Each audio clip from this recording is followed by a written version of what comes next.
Here. Wogaleski, Here. Herman, Here. Kaufman, Here. Miller. Rule is on vacation. Schuler, Here. Wooler, Here. Okay, this is the election of officers. I didn't even realize that. Your term's up already? I thought we just elected. Every year, every year. Every August. So I will take over the floor if that's okay. Terry? I would open the floor for nominations for chairperson. Nomination for Cherry. Second that. Any other nominations for chairperson? Last call for chairperson nominations.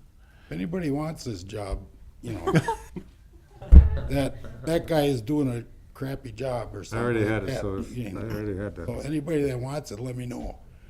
I'll close the floor. Unanimous vote for Terry. Terry, you can take over for vice chair if you'd like. Okay, nominations for vice chair. I nominate Amy Davis. I'll second that. Any other nominations for vice chair? Any other nominations for vice chair? Amy? I accept the Okay. nomination. Unanimous vote for, have a unanimous vote for Amy. Congratulations. Right? Yep. All right, that's it. Approval of the June 12th minutes. Any additions, corrections? There was one correction. I spelled Todd's name incorrectly in present, so I have that corrected on here. And I'll make that change before it's posted. I think you were just testing us to see if we were reading. Are you paying attention to what I do? Evidently not, because I didn't know about the election. I have one more too, Stacy. Okay, what page? Page 6 at the bottom. You have Mr. Schisler. Page 6 at the bottom. Oh, you're Mrs. Good catch.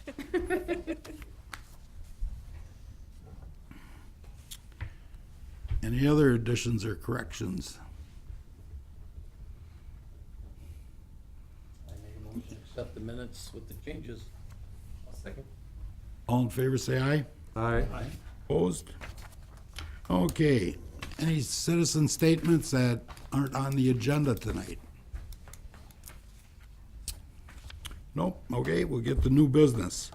Update on Miller's Bay Shoreline Planning Project. Thank you, Terry.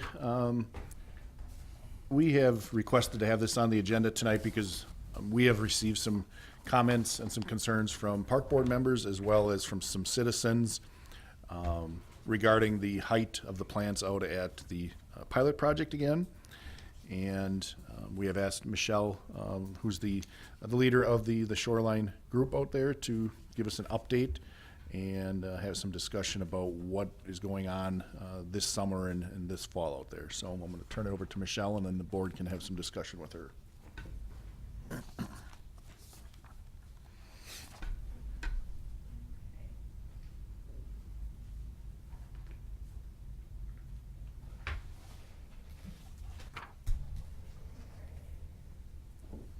we go.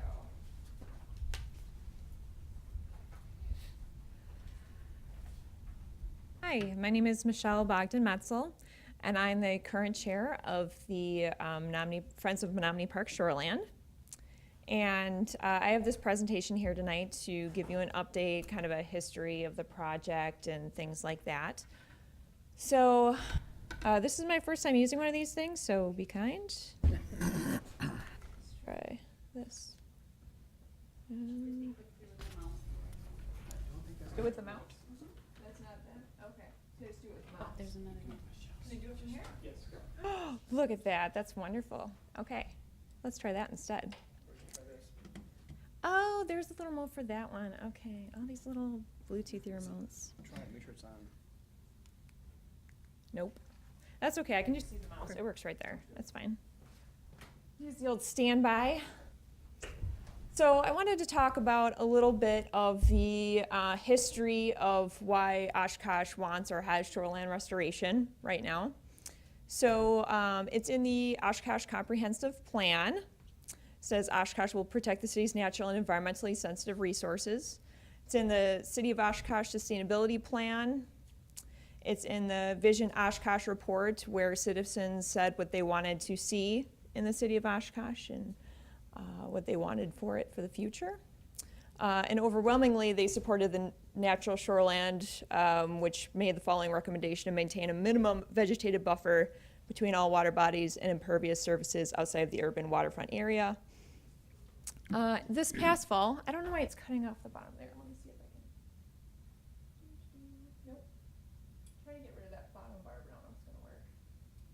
Okay, anyway. Oh, that's worse. Okay, anyway. This past fall, in the fall of 2016, there was a senior seminar group at UW Oshkosh that did a full-length study. There was a presentation last December about shoreline restoration in general, though they did do some studies about the site at Millers Bay. They conducted some surveys of people who were walking by the site, as well as those who live close to the site. 82% of the residents surveyed responded positively to the site, and they also believe that buffer zones are aesthetically pleasing and beneficial to the economy. Oh, wow, that was just wonderful, the timing of that going away. That's great. Also, 78% said that they like a variety of plants much more than a single plant type, which I'm thinking single plant type like turf grass is obviously better than that. And they're supportive of restoration efforts in general. And other people have asked before, why Millers Bay? Why do we need something right here? Why can't we just shove it behind somewhere else where nobody can see it? So let's go back to August 2010. The city paid for Onterra LLC to do a study, and they reported in their report, Millers Bay, Lake Winnebago Aquatic Plant Management Plan, on page 15. And I think it's important, although I hate putting huge blocks of text in presentations, but I believe all of this text is important. While development of a habitat restoration plan was not a part of this project's scope, it must be noted that the condition of the Millers Bay shoreline is incredibly poor and provides no aesthetic, habitat, or buffering value to the bay. Turf maintenance along the bay's shoreline leads to increased runoff of nutrients, sediments, and other pollutants to Lake Winnebago, while providing appealing loafing grounds to nuisance levels of Canada geese. The area also stands as an incredibly poor example of shoreline maintenance for other riparian property owners, both public and private. The city's newly drafted vision plan, so I believe that would have been more in 2008, recommends native vegetative buffers between all waterways and impervious surfaces outside the downtown area. So that's more on what I already mentioned, that the city had already said that they wanted to do this. Restoration of the parklands adjacent to Millers Bay would bring the area in line with the city's own vision and resource management plan. So I also want to mention that I work for the University of Wisconsin-Oshkosh at the Environmental Research and Innovation Center, where we do lots of restoration work around the state, work with sanitary surveys at Great Lakes beaches and things like that, where we've worked with people, know that Canada geese, they don't like taller plants. They like short plants where they can see over the plants and see the water. And if they can't see the water from the pathway, they're not gonna go by it because they feel threatened. They think there might be a predator hiding in there. So if they can see the shoreline, they love it. They'll just lounge around there, and that's when we get all that goose poop on the trail that we get complaints about. If you go out to the shoreland site, you'll see that there is an absence of goose poop. All right there. So just wanted to mention that aside there. So because there's this continued concern about the height of the project, although the height doesn't really correspond to the success of the project or what it's doing for our city, we did do a few different things. We've been doing a few different things to, in good faith, to try and make it more in line with everybody's aesthetic taste. In 2014 to 2016, we were doing species-specific trimmings. We were trimming all the taller plants, low to the ground, continually every month, transplanting taller species. We also, with your approval, did a plot behind the pump house where we could try different species and things like that, which seemed successful, but we've had some, there have been some communication issues with the city, and it's been mowed multiple years. I believe the second year ends this year. It's been mowed a lot. So we put up the barrier, not barrier, but the stakes and the ropes again to really say, hey, this is our restoration area. Please do not mow it. Provide a little visual help there. So it's hard to measure that success because these native planting sites are really sensitive in the first 3 years to really establishing themselves. So getting that mid-season mow, especially multiple times, it really makes it hard for them. It can make it harder for them to be successful. In 2016, I believe that was April, we worked with the University of Wisconsin Oshkosh and Winnebago County Land and Water to put in a low-growth species waterfront restoration site to try out, again, some low-growth species, see what the city might want to do later, provide inspiration, that kind of thing. Which it was looking really nice. I don't have any pictures of it right now because it was also mowed this year by city staff accidentally, and they did greatly apologize for that, and I really appreciate that. I just want you to know it's going to be hard to measure its success at the moment because it's so new and it's experienced that mid-season mow. It's good for native sites to get a mow at the end of the season or a burn. Obviously, doing a burn right on campus or right in the middle of the city is maybe not so feasible. But having it mowed once a year really helps the plants, but not in the middle of the season. That you usually do that early spring or late fall, and typically we do that late fall. Also, this year, we worked with Wild Ones and the Oshkosh Housing Authority to put in a viewing area. We also had help from other local places. The Oshkosh Garden Club has been monumental in putting that viewing area. They donated a bench there. We had lots of volunteer support that day where we took plants from the middle of the site where a tree had died and a stump was still there. It was kind of ugly and it kept growing up, little sprouting trees. So we had the stump removed and we worked with people to move all the plants in, I'd say maybe a 15-foot radius to a place on Nicolay Avenue that's owned by the Oshkosh Housing Authority to beautify the site and kind of create a natural fencing barrier between the abutting property. So that was really neat. And if you go out there, that viewing area is really something special. We are working on getting some low growth plants for the 2018 season so that we can start to incorporate those in that area and see that so that people can sit on a bench and appreciate the life there.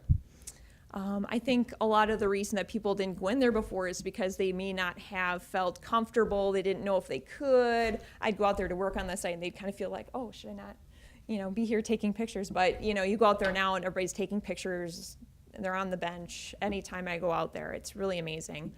And this year, one of the things that we also did a growth study.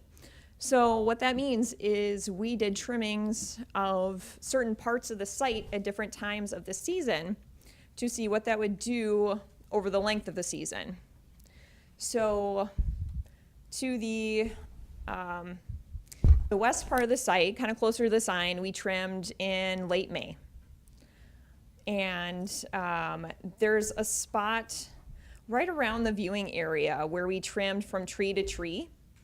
Right by those wood chips. We trimmed that in early June to see how that change would work so we can see what works for the future, and then maybe we can trim the whole site and do a whole, kind of a cleansing, see what happens to the health of the plants next year and implement it, but we want to see what works first. And so we left some of the site to show a marker of, okay, this is how tall the site is if it's not trimmed for the entire season. And this is what it looks like when it's trimmed in May. This is what it looks like when it's trimmed in June. By mid to late June, enough of the plants have started to bloom that it would be more harmful and less aesthetically pleasing to continue trimming a lot of those. But if you'll see on the next page, okay, come on. There we go. Okay, so I took some pictures. This is, I believe in July. You can see this is the tree. So behind the tree is where we did not trim. And this is where we did trim early June. And you can see I think that looks really gorgeous. We had the Oshkosh Garden Club. We were part of the garden walk this year, which was just really awesome. We were so glad to be a part of that, very honored. And so we had master gardens. We had a bunch of people coming in there just loving the site and getting species recommendations and things like that. You can see this is the other side of that there. You can see the wood chips from the viewing area. And these are the other trimmed plants here from June. And that's the other side. That part was trimmed in May. So you can see the height difference, but there's a point to that. And that is the study this year to see what it looks like, at different times of the year if we do this trimming. And yeah, you can see the bench here. This was actually just this past weekend. So just trimming the one time in June, this is what it looks like. And I think that's a Goldilocks area, I think. I think that looks gorgeous. I should have put a close-up in here, but you can see all the species still came back. They bloomed. They were a lot shorter. I don't think that necessarily should be necessary, artificially keeping them low, but, we'll work with the city. And even some taller species, you can see are still in that little area. So I also wanted to mention that I was concerned about the fact that at a lot of these meetings we come in and there's just this head-to-head, nobody's really coming together and talking together, but how we can work to have something that's mutually pleasing to everyone. Because we hadn't put in the viewing area yet, and this was after the senior seminar. I approached the people that came there that had concerns about the height of the site. And I said I would like to work with them to see what they want in the viewing area. What species do you want to see? How can we do this so that, we can make something that is for everyone? And although polite, they said, we oppose the trees going in. We oppose the softball diamonds and the amusement park. Oh, the amusement park. And, basically gave me the idea they oppose everything new that goes into Menominee Park.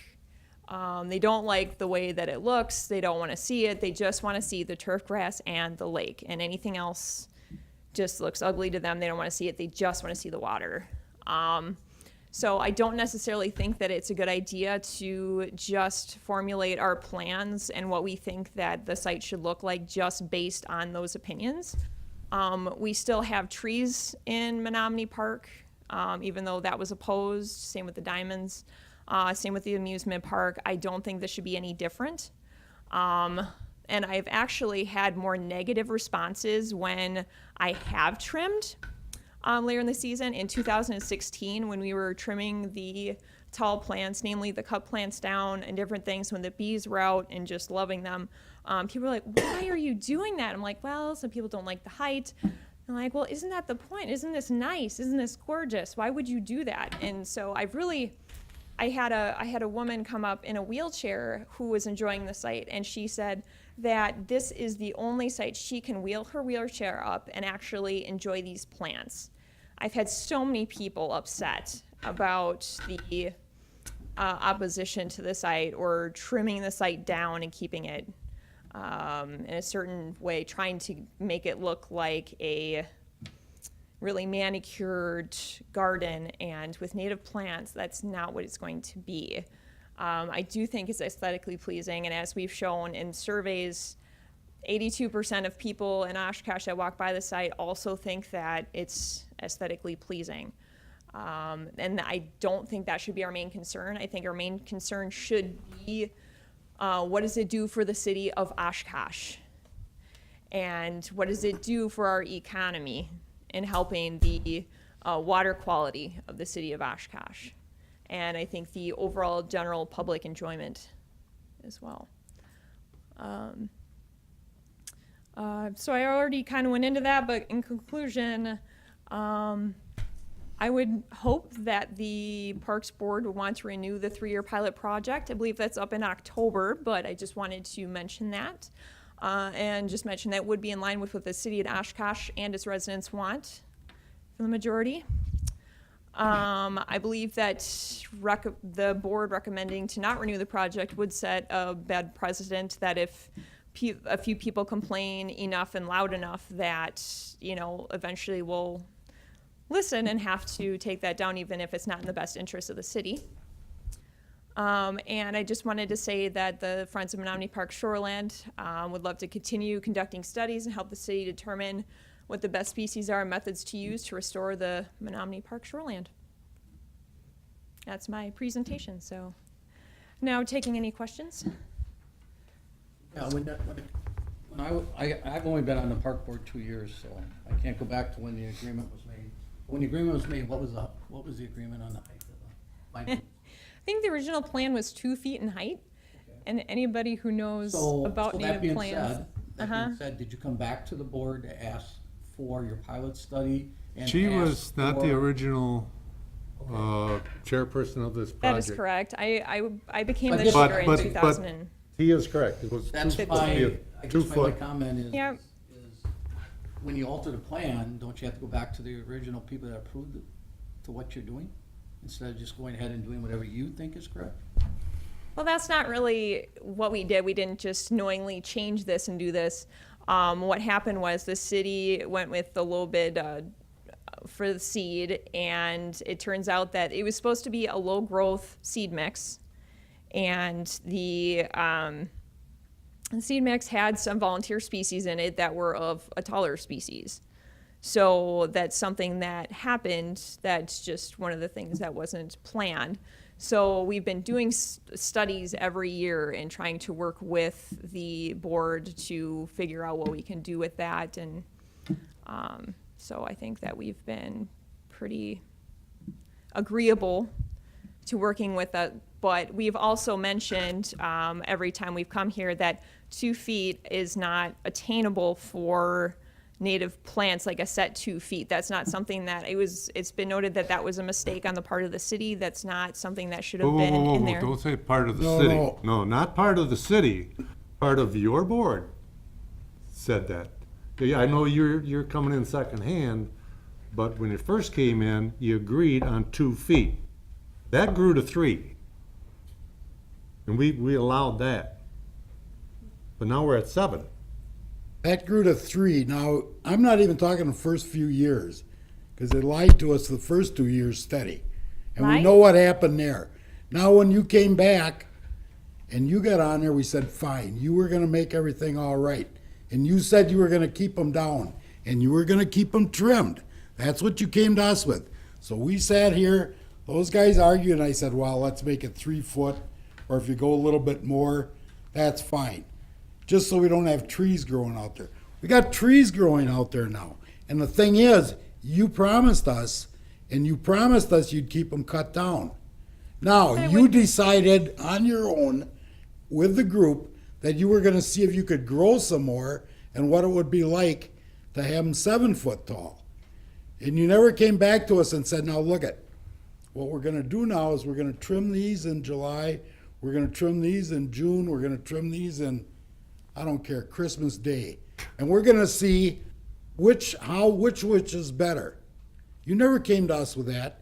You guys just decided that you were gonna trim this. Now, if you put up number 5, slide number 5 up here.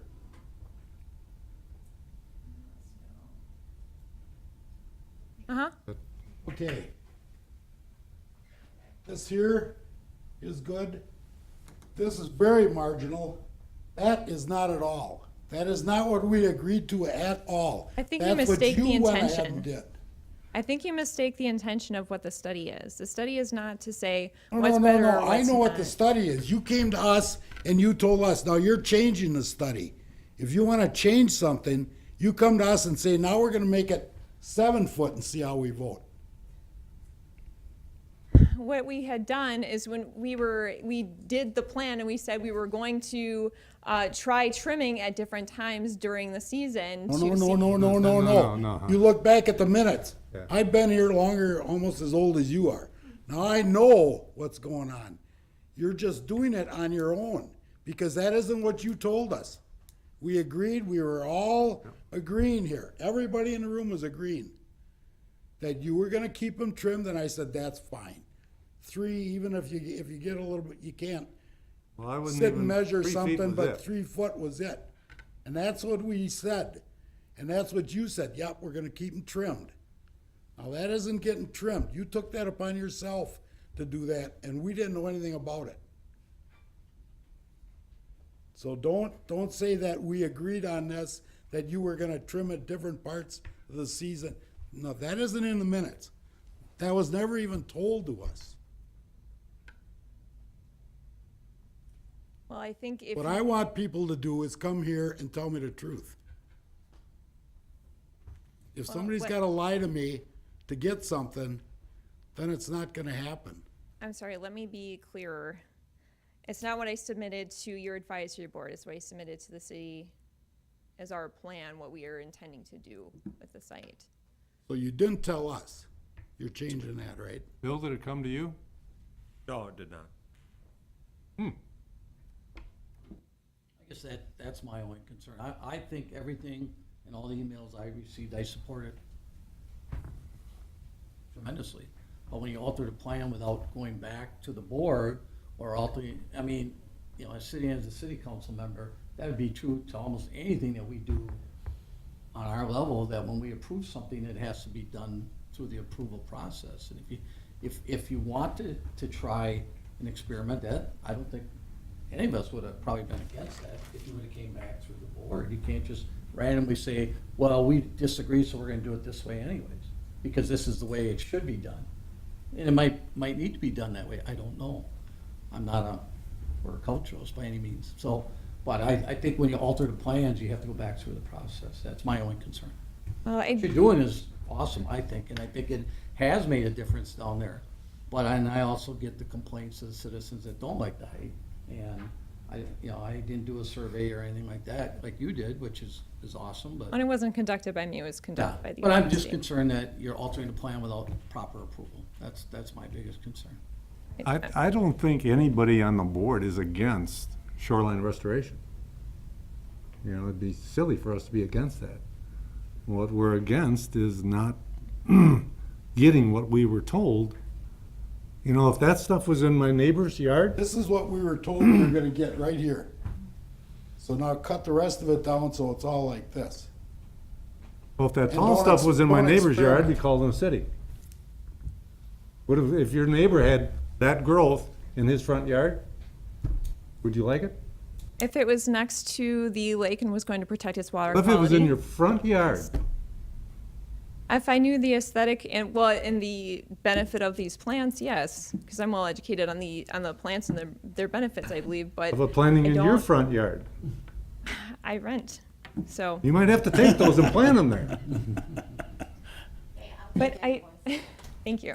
But no, maybe I thought I shared this with your group. I'm sorry. I send out emails regularly and include city staff. And I had the agenda for what we were going to be doing. And I also sent that to city staff. So in that way, I thought that I was keeping people informed about what we were going to be doing with the site. I didn't necessarily believe that we had to come back to this board to get anything approved that we did within the site.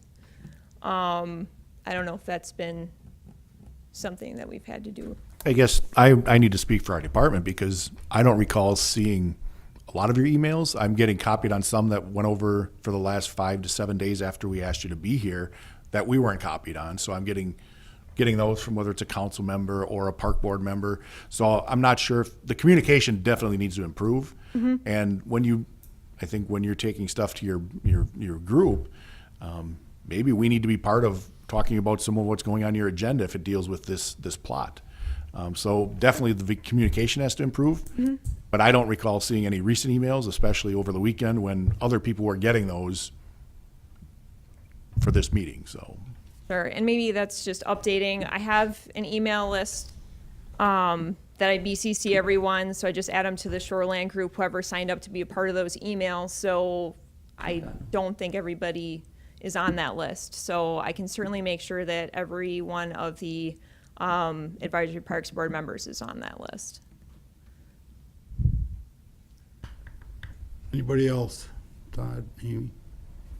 Well, they weren't on when this all happened, but. But I guess You were. Yeah. I was I here. think Amy was here. Not when we initially agreed to it, but right after that, when we started seeing the height issues, yes. I guess I'll just add that at no point did I believe that this was a year to study it. I thought this was the year to keep it maintained and prove that that could be done before we decided to expand that to other areas. So while I'm impressed with what you've done with the viewing corridor and the 20 feet to either side of it, I do think it looks very nice. I was out there this weekend. What's not shown in the pictures at the outer edges looks Shown a little. the most unkempt I've seen it, to be quite honest. So it needs to be trimmed. Some of it's taller than, close to the height of some of the trees there, and that's way too tall. Well, the problem with doing that at this point in the season is the pollinators and the bees and all of them really need that, and it's going to look ugly. It's going to look ugly trimming it down that low. It's not going to come back with blooms. It's just going to look like just cut tall grass, or not tall grass, but 2 foot, 3 foot grass. So what's gonna be in the future then if you can't cut it?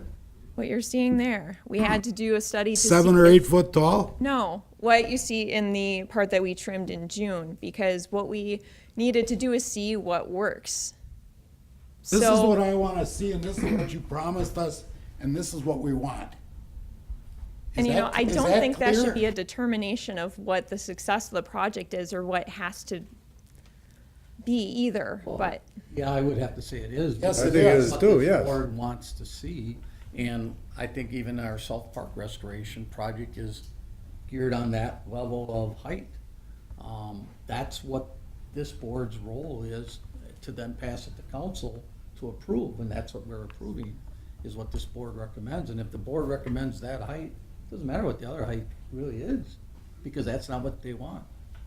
That's not what this board wants, and that's what we voted on. That's not what we were told. We were told that's the height that was gonna be, that's what we agreed upon. That was the and maximum everything would height. have been fine, the maximum height. This other's the way it is now, that looks terrible. I believe that would be a matter of opinion. Yeah, it probably would be, but we had meetings down there with all the neighbors and everything else, and I can guarantee you what the neighbors are gonna tell you. Well, the neighbors would, I think, either way, but Question for you? When you did the cutting, yes. how tall were the plants?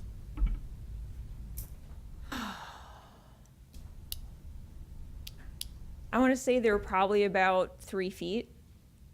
And I cut them down to where just above their last leaves there coming up.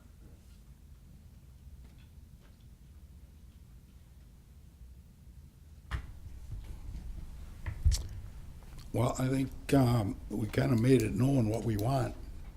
Sure, and I just have a question. So the Sustainability Advisory Board is the one that brought this project kind of to the city's attention. So do other advisory boards then have a say in how the project should proceed? Yes. Being another advisory, Right, what Board normally subcommittee. happens on a council level is projects are brought forward, Sustainability Advisory Board would weigh in and make a recommendation, Parks Board make a recommendation, then Mr. Muller works with probably planning, because planning is part of the sustainability, I believe, and then they put together a resolution for council to approve. So But- everybody that has a piece of that pie weighs in on it.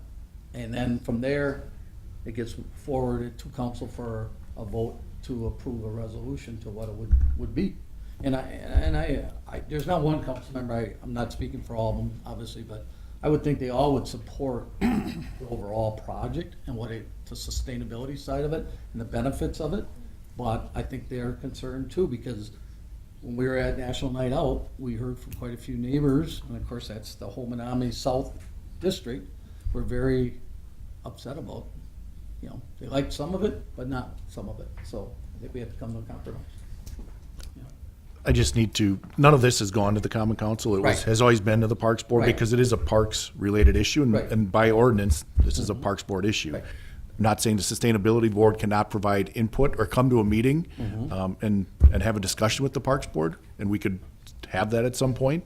But I think this has been a long-standing item for 6 years, roughly, that I think the board here has given a lot of direction to. And it was a pilot project, and we could not recommend expanding it any further. I understand the Sustainability Board probably would like to do that. Some of the neighbors probably would. But until this board is comfortable, there's no way that I could see them making a recommendation to expand it. So I guess I just want to make sure that you know that the agreement didn't go to the council. Right. And so I think it would be more of the Sustainability Board coming to the Parks Advisory Board and having that discussion. You're correct. And I wasn't asking for expanding anything like that, just to continue to work with the city on this project. I think if you don't, you will risk potentially having this board say, we want to have it removed, is my gut feeling. Just getting a feeling from what the board's been going through. And my thoughts are that I was working with the city, and that the advisory board was also advising us what they would like to see in that and directing what they would like to see in that, not necessarily believing that was the direction and you have to do that exactly, and not, Like I said, I think guess the that was communication needs to be better. Maybe we have to have regular meetings with you and Bill, because I was quite surprised when I went out there to see the tall plants. And I was never made aware of it, and I don't think Bill was either, so I don't know if it was on an agenda where it was discussed. But it should have come to us saying, here's what we'd like to do. Let's bring it back to the advisory board so that everybody's aware. We could help get it out to the neighborhood associations so that the neighborhood associations, this is a 1-year pilot to see what might work better for long-term. And this hopefully could have been avoided, so. They've got, you said October of 2017 is the end of the second 3 years? I would have to look back, but I believe that is probably correct. We'll have to look at that, Stacy. Right, I think this is the year we're supposed to decide, can they expand or not? I don't think they want us not to decide expand, this year. just continue the pilot project. In 2014, there was a plan put together for a 5-year plan and expansion of the site. That's not what I'm bringing forward this year. I came on in October 2015 as the chair, and right now I just want to work with what we have. I don't want to expand at this point because I think we still have to find out what fits and what works best for the city in terms of species, in terms of what we're doing. All I want to do is continue working with you guys. And sorry, I should have some water for how much I've been speaking tonight.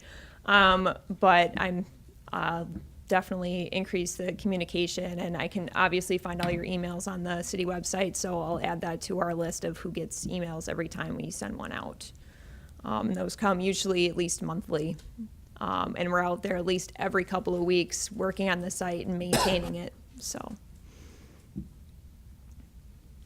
Very good, a question. Say we go ahead and, at some point down the future, not tonight, say, okay, go ahead with, it's not a pilot anymore. And this stuff happens. What goes on? Well, this is just an I'm experiment. not talking to Ray. Well, I guess I don't want to say what if and what if. At this point, I think let's deal with the issue that's on hand.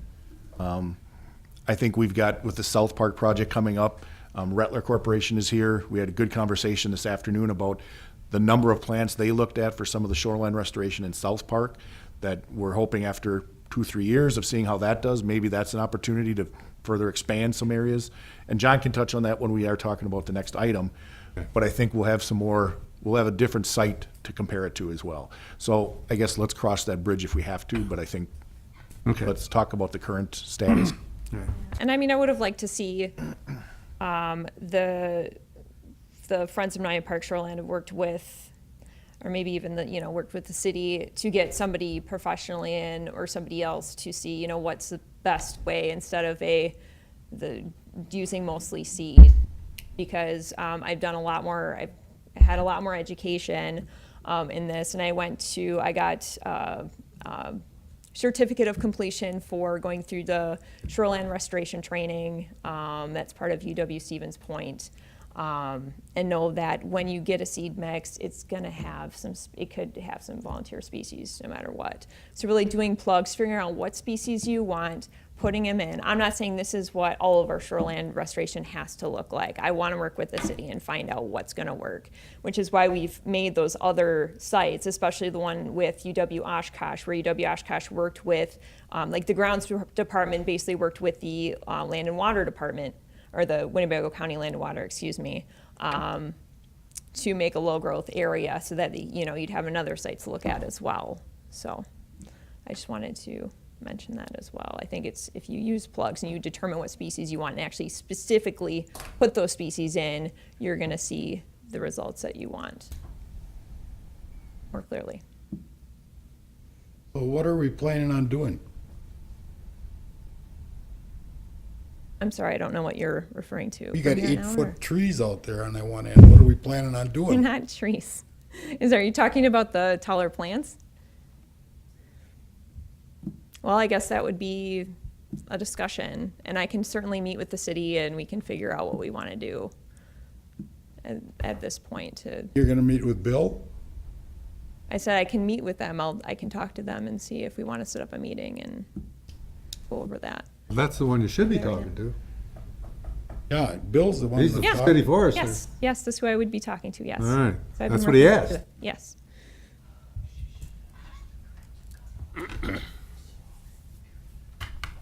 All right.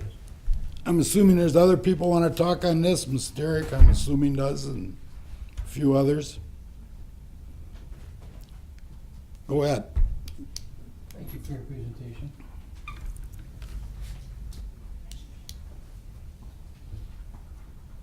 Hi, I'm Dave Mysteric, 5114 David Drive, Oshkosh, Wisconsin. We got it already. For those of you that may recall, I'm a former member of this board.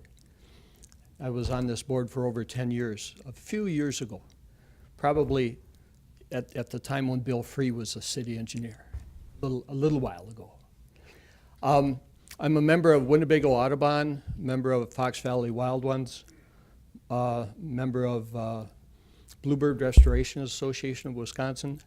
But as a former board member, I'm fully aware of the difficulty that you have in planning improvements for the park and running into roadblocks with neighborhood complaints. And it's history. It's part of the history of this board. You have to work through them. So I'm here to, first of all, congratulate you on your 5 or 6 years that you've been working with this pilot program, and appreciate the work that you've done in promoting it and approving it, and appreciating the work that all of the committees involved, the volunteer committees involved working on this. My recommendation is simple, and that is don't give up. Continue to work with the committee, continue to reach agreement on necessary trimming levels and trimming times and everything else that's involved, but basically don't give up. The importance of this demonstration project is that it is a demonstration project. And as such, it's very important to demonstrate what can be done and how things can be done for not only a shoreline restoration project, but for a native flower and grass habitat demonstration project.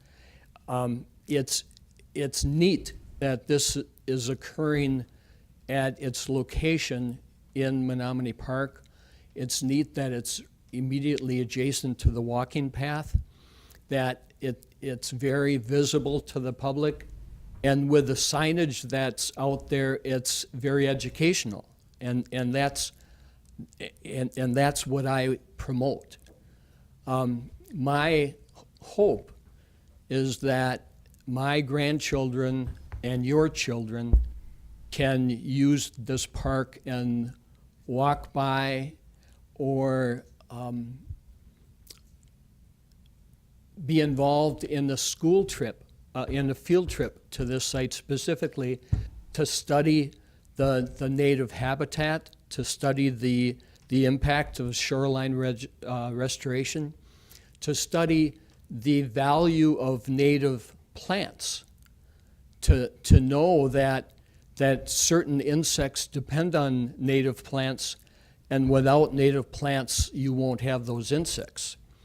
A good example is the monarch butterfly, which may become extinct if we don't provide native habitat for them, because they will only lay their eggs, and their eggs will only develop on a native plant, a common milkweed, or a swamp milkweed, or a butterfly bush, which are all milkweeds.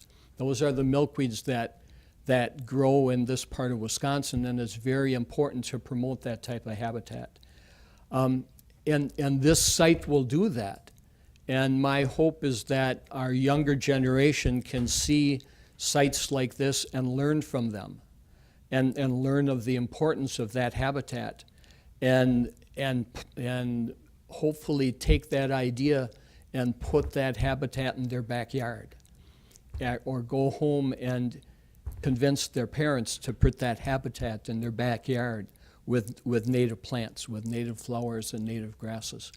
So it is important, and you have a criteria that was specified for height, and I hope that you can continue to work with the citizen committee to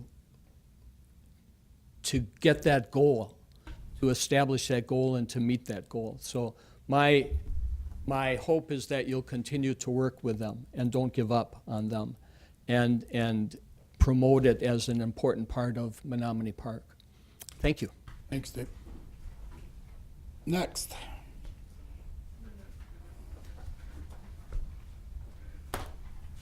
Hi, my name is Barb Benish. I live at 1705 Graber Street. I'm one of those neighbors that probably walks by the restoration area 6 nights out of 7. I love it. I don't consider it unkempt. I love the cup plant. I think it is the most amazing plant because it forms little cups in its leaves, and that's where our birds and our insects find water when they can't find water elsewhere. The bees, I have planted it in my own backyard. I can tell you this year, I have more bees and butterflies than I've had for years. I can tell you my tomato crop has doubled from last year because I'm getting more pollinators. So I think the educational aspect of this park is to be celebrated. I think part of it is we also need to educate others. I don't see them as trees, I see them as gorgeous flowers that really help our pollinators. I got interested in native plants pretty recently. I had 2 Girl Scouts that did their Gold Award projects, and both did. One did it for the Winnebago County Parks, and one did it for the Wild Center. And there, as I helped them do their projects, I learned a lot. You know, once established, native plants don't need extra watering, fertilizers, there's pesticides. They're good for the environment. You know, lawn care right now, 5% gasoline used for lawn care contributes 5% of the volatile organic compounds emitted, and that we're existing, that are problems in our atmosphere. You know, we've had our first insect, the rusty-patched bumblebee, is on the endangered species list, and he's right. The monarch could be close behind. I see other cities and states, Ohio, for instance, they just made a whole rest area. They added a native prairie garden and a native prairie sign, and then to educate more people about why we need these flowers. And then you can even go inside and you can buy the seeds so people can take them home. I don't know, to me this is just beautiful. And the height isn't a problem. So I really hope you continue working with them, because what it does for our bees, for our butterflies, I mean, we need to be concerned. Beehives are collapsing. Our native bees don't have enough places to find pollination. Let's be part of the solution here. Thank you. Thank you. I'm Pat Hallquist. I live at 2030 Hazel Street, so on the north side, not right across from the park, but on the north side. I'm here partly to represent the Winnebago County League of Women Voters, so I have a statement partly to read from them, and then a few personal comments in terms of my own reaction Fine. to the garden. So the Winnebago County League of Women Voters continues to enthusiastically support the shoreline plantings along Millers Bay. We have a long-standing position supporting naturalization of shorelines where feasible, use of natural landscaping, and demonstrating best practices for stormwater management in parks. Natural plantings along the shore discourage geese and provide a natural filter for stormwater runoff, reducing the nutrient load and algae growth in the lake. We want to thank the Friends of Menominee Park Shoreland for their diligent volunteer work to maintain this site, and believe they should have an opportunity to finish their trimming study, and would ask the board to please continue their support of the shoreline plantings project. Now, in terms of my own personal reaction to it, I really, I first saw this garden bicycle riding, so one of the things I use the park for, I'm not a softball player, I am a recreational boater, but I bicycle through the park. That's what I do, and I really enjoy doing that. And when I first saw this garden, I thought, oh, that's really cool. That's really beautiful. And I don't know a lot about native plants, but I assumed it was native plants. I thought, I bet that's used for educational purposes for kids, which apparently it is. The other thing is the one unpleasant part sometimes occurs of bicycling through Menominee Park is the goose poop, and if this helps reduce that, it's hard to argue against that, you know. So I don't know if any of you are bicyclists and go through Menominee Park. It's a very pleasant bicycle ride. And then also as a boater, I'm glad for anything that helps keep the lake clean, really, truly. So my impression, and I don't know a lot of the technical details of this, but part of the height issue maybe was due to the initial seed mixture, was my understanding, Michelle, is what you were saying. And so that wasn't done purposely. That sounded like that was a mistake. And I think, and again, I don't know a lot about gardens, but I think it's different than building a wall where you can build your wall 3 feet high, and there it is, it's 3 feet high. It's a garden, it's a living thing, so you're trying to figure out ways to get it to be the desired height, which I think is what that trimming study is about. And I don't know, it sounds like part of the problems relate to the initial seed mixture, which I don't think was done on purpose. That was a mistake, I think. Maybe in an effort to save money is what it sounds like. Is that correct, or? Yeah, I think, and so, things like that happen, but so I think this is a wonderful project. I think it should be something that should be continued, and I think at this point that's what's being asked, that that they continue to work on figuring out ways of getting it to the right height, which is what the trimming thing is, figuring out what time of the year to trim it so that you end up with something that ends up being the desired height, but also, aesthetically pleasing, also supporting pollinators. And it doesn't make sense to just chop off the tops of them to get it to a certain height. You want the flowers to be there, so how do you get it to the right height with the flowers you want to support the pollinators and that kind of thing. So anyway, thank you. Thank you.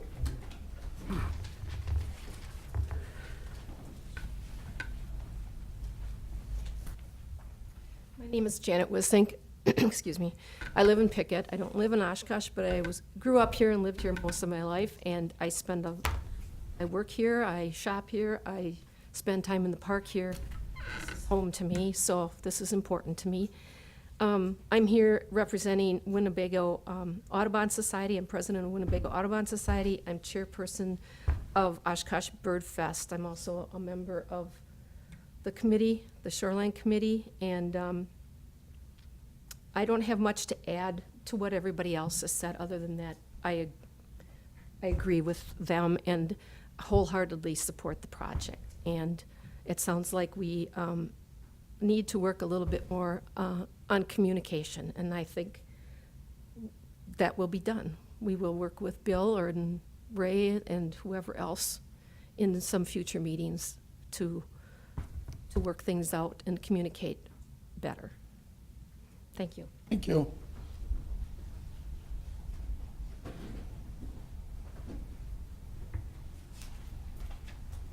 name is Robert Turner, 475 Marion Road, former house owner. Now I just rent because I'm retired.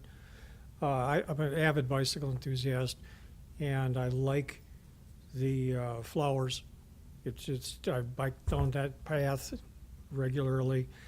I understand the issue that has been created by the mistaken seed mix, and perhaps a compromise is to simply cut off to the 3-foot height the tall areas now, or more or less now, and then realize that next year at whatever you said, 1st of June or something like that, to trim it to the correct height. And that way it will end up being with the way you want it next year. And you can kind of patch this year. Yeah, you're going to lose some flowers. The bees are going to be unhappy, but at least the complaints can be lessened a little bit. And I think it's really important to continue the project, because the only way you learn is to experiment and try things. And the wrong seed mix didn't get the right results. But you can see the potential that it could be done, and even with the wrong seed mix, it could be managed correctly to get to the correct results. And mowing, Michelle, what was it? This high or something? That trimmed down to that height about, yeah. I would guess that the city mowers are capable of getting up that high to just clean it off in one go in spring, and then leave it alone, and it'll come up to the 3-foot height that you want, and use the information on picking better seed choices for future reference. But I love the flowers, I love the bees, and I think it's a great idea. It just needs more work, and perhaps just trimming will compromise the people that are unhappy at this point. Thank you. Thank you. Anybody else?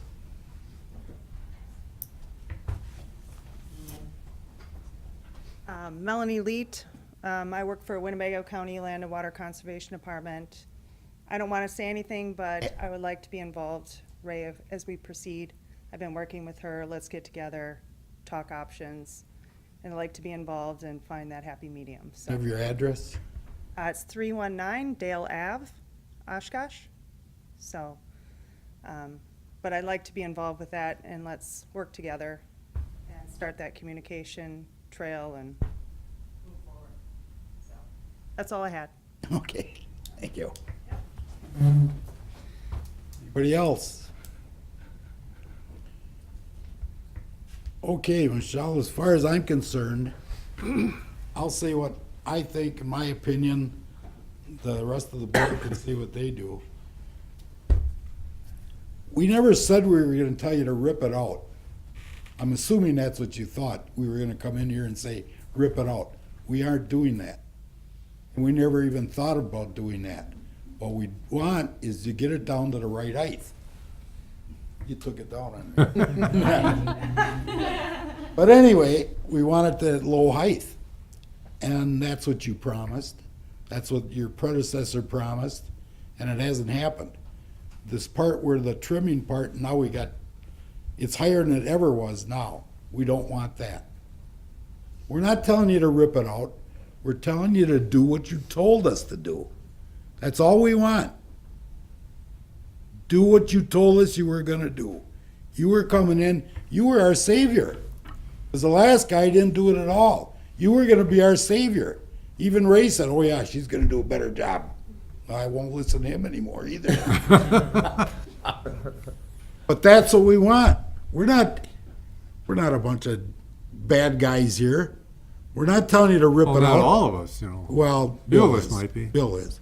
But anyway, we're not telling you to rip it out. We're telling you to do what you told us you were going to do. Now, when I look at number 5 up there, that isn't up there anymore, I see that you can do it. Well, if you can do it on that end, do it the whole thing, and then we're done. And then you won't have to come in here and listen to us. I mean, the last thing I want to do on a Monday is come and listen to us. Then you won't have to come and listen to us. But do what you told us you were going to do. Because old guys like Gogolewski and me, we don't like being lied to. And that's what it was. From day one, for 6 years now, we've been hearing that they're going to fix it all the time. You were our savior. You were going to fix it. Get in there and fix it, and then we're all set. Now, that's my opinion. The rest of you can chime in if you think it's something different. But that's all we want. I think the height was the issue, and a statement was made today that the geese will stay away from the taller plants. Well, at the golf course, we put up a 1-foot plastic fence, and the geese don't come up offshore, off the water to it, so height is not an issue. No. You can have a rope there, and they won't cross it. They won't come out of the water and walk on the land. So heights, 2 feet is fine. But, yeah, I don't think anybody on the board is against the project about shoreline restoration. In fact, I think we were probably all hoping it was gonna be successful where we could expand it. But with what's gone on in the past 6 years, 5.5 years, yeah, that's just a So complete this isn't disappointment. anything we're gonna vote on or anything else. This is just something that you're our savior, get in there and do what you told us you were gonna do. Okay? If you're up there to say okay, yeah. Yeah, and I guess that was my misunderstanding, that I thought I was keeping good line of communication because I was communicating. I know Bill was on the list, and I thought, that's my city rep. That's the person I have to keep open communication with about what we're doing. So knowing he was on the list, I thought I was doing my part for that. If you guys all want to be on the list. Bill said he never got anything. He has gotten emails. Yeah, for the last week. No, he's been getting emails the whole season. I get emails when they're having work days, but okay. what I stated was I was not aware of the study, the height study. Oh, okay. So that piece I missed somehow, so it may have been sent and I didn't see it, but I doubt it. Okay. I just have one question. So, are we deciding now, or do we decide what they're gonna do in the meantime with the high plants? Because I know there's been proposals to leave it or to cut it, and I just was curious to see if that was something that should be mentioned here, because next time we get together, in October we're making a decision, that's a moot point for the height of the current ones. So I just didn't know if that's something that we should discuss, or what your plan was for that, because I've heard cut it down or leave it up.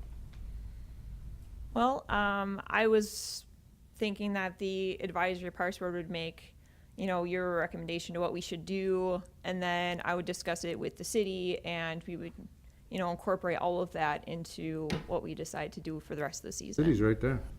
That's what I thought we decided on. You were gonna talk to the city. Yeah. Okay. City's Yes. right there. Okay. Because as far as we're concerned, we want it cut down. But you gotta talk to these guys. We'll get together.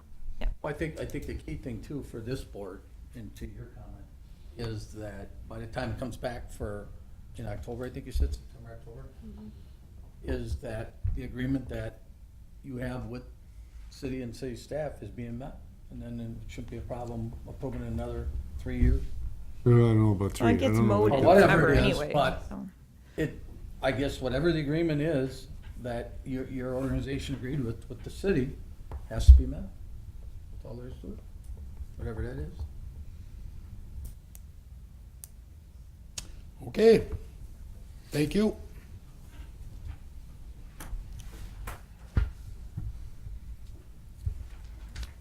Review comprehensive outdoor rec plan. Yes, we have John from Rutler Corporation along with Rebecca. He's gonna be up at the podium. Oh. So, Hey. Rebecca, if you wanna come have a seat and grab a chair for some easier writing, it's up to you. Just to, I'm gonna let John do the talking. John's gonna give you an update where we are and the next couple of steps. But as of today, John and Rebecca met with our maintenance staff this afternoon for about an hour and a half to hear their input on things that they're seeing out there that they feel should be included in the plan.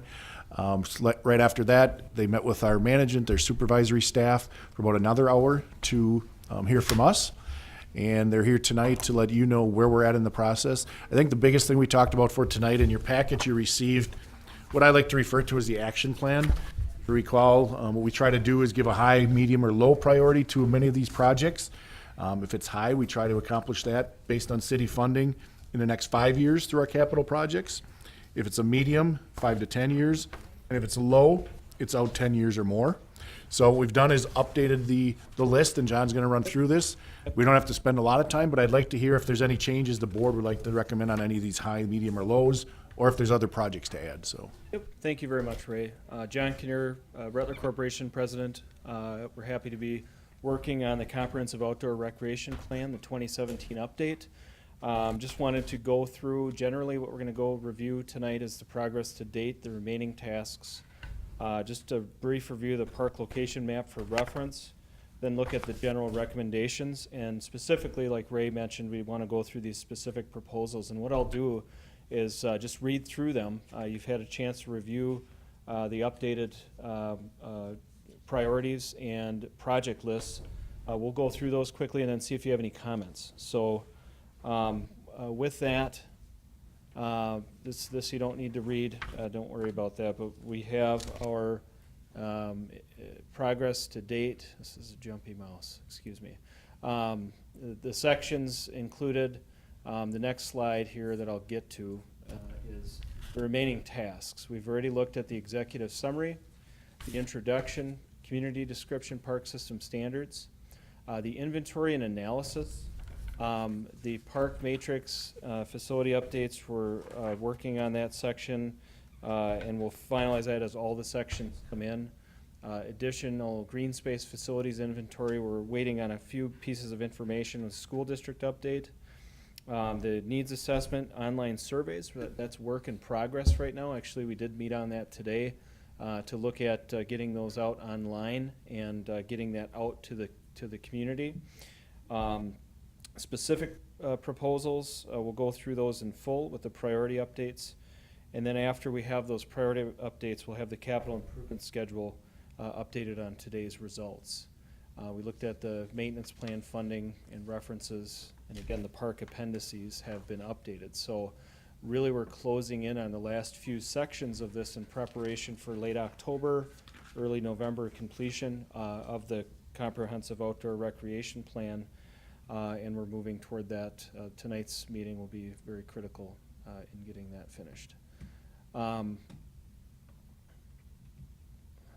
Scroll down here.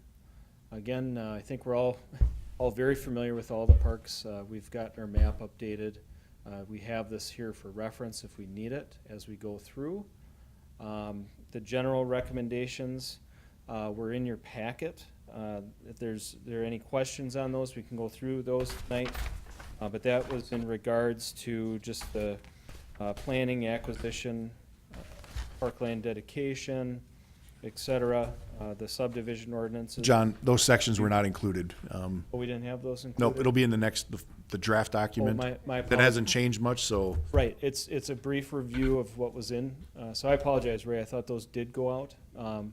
But we will get into then, so that's what's to come. The general recommendations, again, just, I'll briefly touch on that since I brought it up. It's the park planning, acquisition section, subdivision ordinances, invasive species, private rec facilities, provisions for ADA in those guidelines, service group involvement, school district cooperation, staffing considerations, funding considerations. So that section, as Ray mentioned, will be forthcoming. So what we'll focus on tonight then is our specific proposals for the park recommendations. So I'll get through this section here. This is for the next meeting, so I won't spoil all the fun for next. But we'll get right to the park proposals. So my apologies here as I scroll through this. Okay. All right, this is the. The next meeting's gonna be a long one. We're gonna have to read it word for word. Yeah. Twice, There we so go. we make sure we Right. get it all, yeah, so, specific proposals, here we are. These are the proposals per park. So, at the beginning, we have our description of the following park and recommendations. We precede each park and recommendation with a convenient table of contents here, listing the page number of each park and its improvement. And then immediately following is the section on the parks themselves. So our first park is Congress Avenue, Tot Lot. We have as high priority, we have site lighting, accessible route in the park, perimeter walk, perimeter fencing, play equipment, and board-in-place play surfacing. At a medium priority, we have the park sign. So again, just a quick review. The high priority is 1 to 5 year projects. Medium is 5 to 10 year, and low priority is 10+ year. So For keep that in budget mind. purposes, just, Mhm. is there a built-in, like a 5%, 10% We- increase? We're or using just today's base? current dollars, so Okay. as we do review that, I would encourage you to look at that and keep that in mind. It is a note we can proceed this section with as we go through. We can add that in the brief summary of what these specific proposals are in today's dollars. So it's a good question. And I think a lot of the park board members will recall about 2 or 3 months ago when we started reviewing the CIP, you're gonna see a lot of these high priority projects are correlating back into our CIP. Those should hopefully be, or the majority should be in the 5-year plan, and they get bumped around, obviously. Yep, so again, I can go through these. Do we want to comment park by park, or would you I like me think to just go through? if anybody and has made of notes of anything that they see in a specific jump right park in? to add, Yeah, just Yeah. jump right in, please. But Is this park the one that we talked about, or somebody had mentioned last time about the drainage? Is this the one? But that's the one right there. So I'll also say whenever we have playground improvements here, drainage is key. Yeah, drainage is part of that playground improvement. Anywhere we're putting in the poured in place play surfacing, drain tile, and connections will be made. Is that rubberized poured in place? Correct, yeah. County that's- Park just did that at one of their sites. Correct, yeah. That's that poured in place rubberized surface, a very consistent fall zone. So, and where you do see us having the fiber mulch, the improvements, that's year to year until the poured in place surfacing gets done. So just keep that in mind as well. We're not doing Are you both. talking about the wood fiber The mulch? wood fiber mulch, correct. That's just temporary till we Those get are, that, okay. those are temporary year to year. Those need to be done yearly to keep up with the maintenance until the poured in place surfacing is complete. So that's a good point, Tony. Thank you for bringing that up. That drainage is part of these improvements that we have outlined here. Our next park, Garden Club Park. These are medium and low priority projects, pathways, benches, park signage and site lighting, energy efficient site lighting, and new park benches, pathways throughout the park.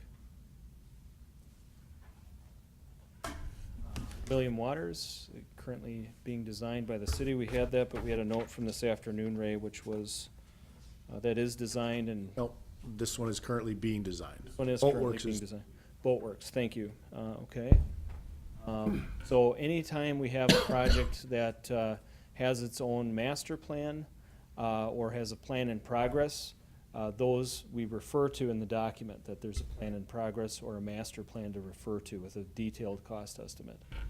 That brings us to the neighborhood parks. 44th Parallel Park is our first. We have high, medium, and low priority projects here. The high priority projects play equipment, poured in place play surfacing, wood fiber mulch in the interim annually.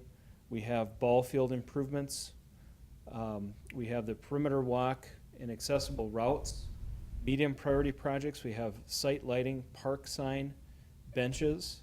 And the low priority projects that we have is an open shelter with electricity, replacing the old shelter, new trails and paths, and then a detail above with more detail. The ball field improvements include bleachers, players, benches, outfield fencing, and backstops. Any comments on 44th? Abbey Park, second neighborhood park. Again, we have a variety of high to low priority projects. The high priority projects, we're looking at site lighting, accessible routes, perimeter walkways, play equipment poured in place surfacing, medium priority benches in the park sign, and low priority, again, open shelter, electricity, replacing the old, and that's the only low priority project. And in more detail, again, the wood fiber mulch, you can see that's an interim improvement annually. And the structure is to replace what's there. Next is Abe Rochland Park. As you can see, again, a nice list of high to low priority projects. High priority projects being accessible route to the playground, perimeter walkway, benches, wood fiber mulch in addition to the play equipment, which is coming as a low priority. So we're going to have this wood fiber mulch continuing until the low priority play equipment is put in place. Another low priority project would be the accessible pier at this park site, and then a couple medium range projects, shoreline restoration, which we'll discuss. There's a couple more notes up top, the volleyball court improvement, and the park sign. The shoreline plantings, what we've at least generally planned, of course, these aren't even master plans at this point, they're just improvement plans. We're looking at including a combination of riprap native plantings. I think South Park, when we look at that, where there's a combination of materials and finishes. Just looking at getting those budget placeholders in place for that. And again, as these projects come through, there will be ample time for discussion on what those are, such as the South Park process that we went through to determine what's going to be the shoreline. Yes, sir. The pier is quite low, but in that park, all along from the bridge downriver, people fish along there the whole bank. Mm-hmm. I don't know if a pier would be a good idea or just a fishing walkway. It's tough to get a permit for a pier in the river to begin with. The last one we got is the one at Fatello's, because Fatello's technically is a public fishing dock, and that's the last one we ever got. That's why you have it as a low. I think there was some of the park board members in the past wanted us to look or consider this. We left it at low at this point, knowing that it may be pushed off for years as well. Yep. Yeah. I would think that we'd almost want to put one that goes along the whole shoreline, so people can stand there, like at the end of it. More or less? A wharf, yeah. Nothing Instead that of a goes pier out going into the out. river, you can put Right. it, you can put it on the shore. Right, put it on the Can't shore, put it so in the river. people stand there, they're not standing on the rocks and everything else down there. Build something that's not going out, but just straight across. The only concern with this park is there's contaminated soils, so we need to be careful of the amount of excavation that goes on. So we've really reduced some of the projects based on that issue. So we're still evaluating how bad the contamination is there, so. Volleyball court, a good idea in that, with all that water around? Well, there is one there Yeah. currently. It Is just there? hasn't been updated or maintained much, and again, due to the same reason. Okay. John, you want to touch on the parking lot issue? Because you're going to see that through Yes, yeah, it's a good point. We do have parking lot redevelopment to be determined. This is being addressed, the maintenance and replacement of these lots is being addressed in the City of Oshkosh parking lot study. So that study's taking on a lot of the replacements and maintaining of the parking lots. There's also several sites that have issues. Red Arrow Park, we'll get to that, but that has will require much further study on the existing site as the former landfill. But where you see parking lot redevelopment to be determined, we're going to refer you to the Oshkosh parking lot study that's in place. So, so we don't have dollars built into the to the parks budget for CIP at this point in time. That's going to be in that separate study. So, there's a diagram of the improvements at Abe Rochland, just to go with the shoreline areas that we're looking at. Again, these are not master plans, they're simply potential layouts to go as a guide. Next, we have Bauman Park. This, we have the high priority project of Gordon Place surfacing for the playground. Then several medium priority projects, again, shoreline restoration at this site, open shelter, new open shelter with electricity, ball field improvements, and then benches in the park sign. Low priority is the site lighting. And again, the ball field improvements, we're just looking at bleachers, players' benches, so a little bit simpler program than you saw earlier. Bauman Park. Moving on to Fugelberg, we have medium and low priority projects. The medium priority projects, we have energy efficient site lighting, park identification sign, new picnic tables and benches throughout the park, and resurfacing the basketball court.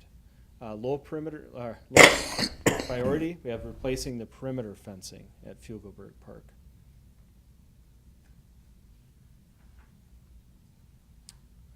Mary Jewel, we have a high priority project of ball field improvements, dugouts lighting, permanent outfield fencing, and then a low priority project of site lighting, putting in energy efficient lighting, and then a medium priority of a park identification sign at Mary Jewel. Which we changed to high because the current one was run over recently, so. Yep, that's what my notes say from this afternoon. So that medium, thank you, Ray, that is now a high priority project because it's not there. Quarry Park, again, you see the TBD on the parking lot. That refers to the parking lot study. We have medium priority project of site furnishings, looking at benches, et cetera. High priority project is the shelter restoration, shelter amenities, bathroom restoration, and accessibility improvements. Low priority projects of dog park fencing and site lighting.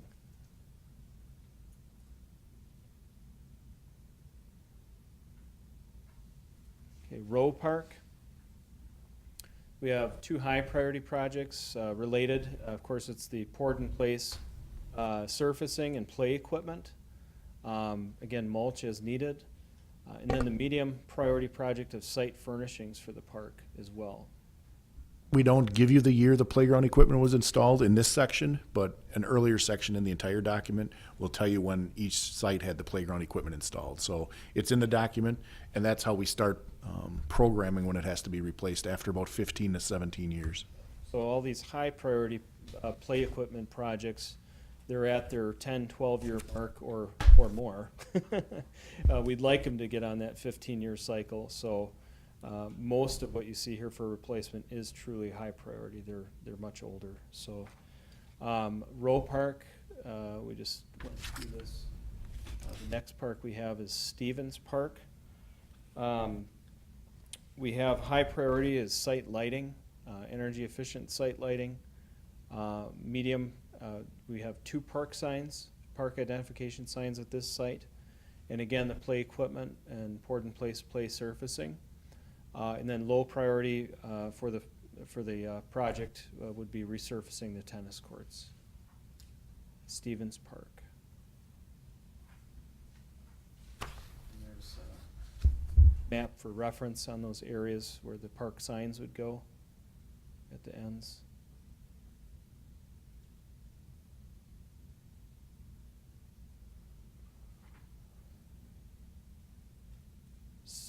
Stegbauer Park, we have several projects here to go through.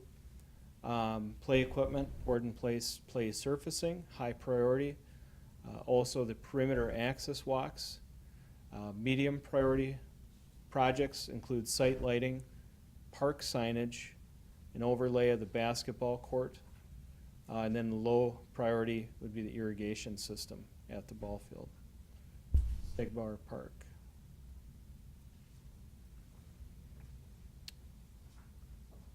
Tech Miller Park. We have the high priority projects of poured in place play surfacing and the fiber mulch until we get that in annually. Medium priority, we're looking at the tennis court improvements. And low priority projects, I'm sorry, in the park sign as well. Low priority projects include basketball court overlay and walks throughout the park. The tennis court improvements we're looking at including a bounding board for practice there as well.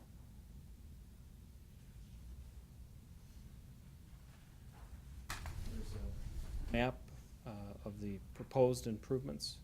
This also has the ball field improvements by the neighborhood. I have to read this, I can't read it up there. I can help you, John. That's the neighborhood. We just had funding approved by the Common Council. The neighborhood associations can put in requests through the planning division for improvements in the parks. And Tech Miller Park requested the ball field improvements, and that was just recently approved by the council. So this fall into next spring, we'll be improving that ball diamond, improving the drainage, putting a new backstop, new sideline fencing as part of that project. And I have a couple more I could update you on later on as well. The neighborhood, neighborhood groups. That brings us to West Algoma Park. High priority projects, an accessible route to the park near the, I believe that's near the play structure and water's edge to get access there. And then high priority project, again, is the playground surfacing. That'll take place until we get the low priority project of the play equipment poured in place play surfacing.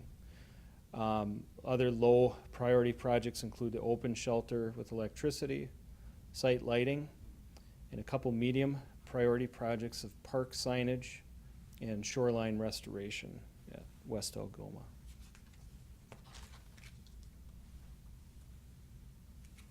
Okay, West Haven Circle Park.